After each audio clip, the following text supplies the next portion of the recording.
neraca perdagangan periode Januari 2023 kembali surplus, yakni 3,87 miliar dolar Amerika. Surplus ini sedikit lebih rendah dari bulan sebelumnya, 3,89 miliar dolar. Badan Pusat Statistik BPS mencatat, ekspor bulan Januari turun 6,36% secara bulanan. Impor juga mengalami penurunan secara bulanan, yakni 7,15%. Deputi Bidang Statistik Produksi BPS, M. Habibullah menjelaskan, penurunan ekspor disebabkan menurunnya kinerja ekspor komoditas andalan Indonesia, yakni besi dan baja, CPO, dan batu bara. Habibullah menyebut penurunan ekspor besi baja dan CPO disebabkan volumenya yang turun. Sementara, terkait ekspor batu bara, penurunan tidak hanya disebabkan volume, tapi juga harganya yang turun. Habibullah menyebutkan 3 negara menjadi penyumbang surplus neraca dagang.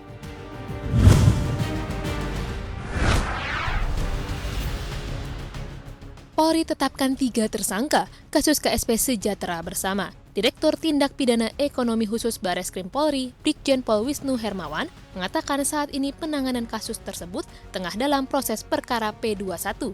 Dalam prosesnya, Wisnu membeberkan terdapat 3 orang yang ditetapkan sebagai tersangka atas kasus tersebut.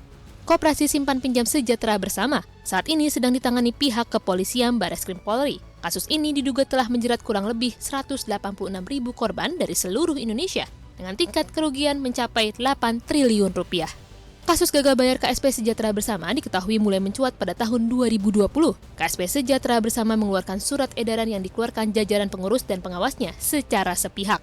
KSP Sejahtera Bersama memutuskan tidak menerima pencairan mulai dari 20 April 2020 hingga Desember 2020 dan simpanan jatuh tempo tersebut akan diperpanjang secara otomatis dengan masa simpanan minimal 6 bulan.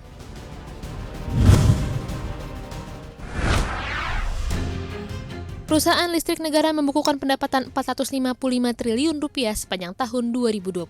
Di sisi lain, PLN juga menggenjot pembayaran utang sejak tahun 2020 hingga saat ini sebesar 62,5 triliun rupiah. Hal tersebut berdampak pada penurunan saldo utang perseroan hingga 41 triliun rupiah dibandingkan posisi 2020 lalu. Direktur Utama PLN Darmawan Prasojo mengatakan sepanjang 2022 hingga saat ini, PLN menurunkan beban bunga dan saldo utang. Beban bunga yang dipangkas yakni 7 triliun rupiah dan saldo utang turun 41 triliun rupiah.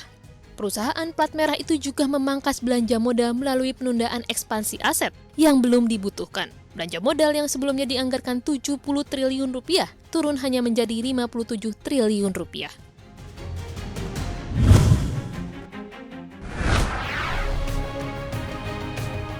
Warga Nigeria ramai-ramai tidur di halaman bank, berharap menjadi orang pertama yang bisa menarik uang kertas di mesin ATM yang diisi pada pagi hari.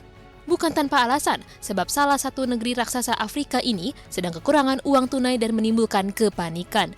Hal itu diperparah dengan 40% populasi Nigeria belum memiliki rekening bank. Pihak Mahkamah Agung Nigeria telah memerintahkan kepada regulator terkait untuk mempercepat distribusi uang kertas. Antrian uang kertas membuat warga frustasi, kebingungan, dan marah.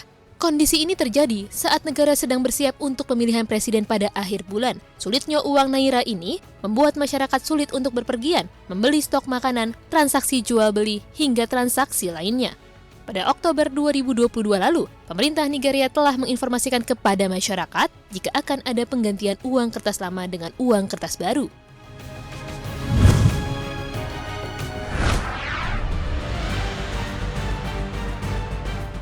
Dunia global masih berjibaku dengan tingginya inflasi. Kabar terbaru datang dari pemerintah Argentina yang mengumumkan inflasi negara tersebut menyentuh 98,8% secara tahunan per Januari 2023 kemarin.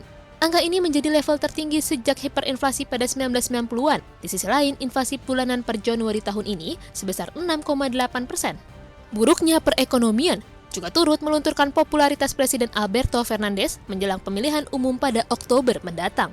Pada akhir 2022, inflasi negara ini mencapai 95% dan diproyeksikan tetap naik pada 2023, meskipun pemerintah berupaya mengatasinya. Beralih ke Inggris yang juga merilis angka inflasi yang masih membara. Kantor Statistik Nasional Inggris mencatat inflasi pada bulan Januari 2023 mencapai 10,1%. Tingkat inflasi melonjak sepanjang tahun 2022. Sebagian besar karena melonjaknya harga energi sebagai tanggapan atas invasi Rusia ke Ukraina yang berdampak pada pasokan minyak dan gas. Meski indeks harga konsumen masih tinggi, gaji pekerja di negeri Raja Charles itu terus tertinggal dari inflasi. dengan pertumbuhan rata-rata total gaji sebesar 5,9% per tahun. Selanjutnya, angka inflasi Amerika Serikat berbalik lebih tinggi di awal 2023. Kenaikan biaya tempat tinggal dan bahan bakar menggerek kembali indeks harga konsumen di negeri Paman Sam. Departemen Tenaga Kerja AS merilis, inflasi negeri Joe Biden pada Januari 2023 secara tahunan berada pada level 6,4% dan secara bulanan naik 0,5%. Sementara itu, inflasi inti yang tak termasuk makanan dan energi meningkat 0,4% secara bulanan dan 5,6% secara tahunan. Inflasi yang lebih tinggi dari perkiraan didorong oleh kenaikan harga rumah, gas, serta bahan bakar minyak.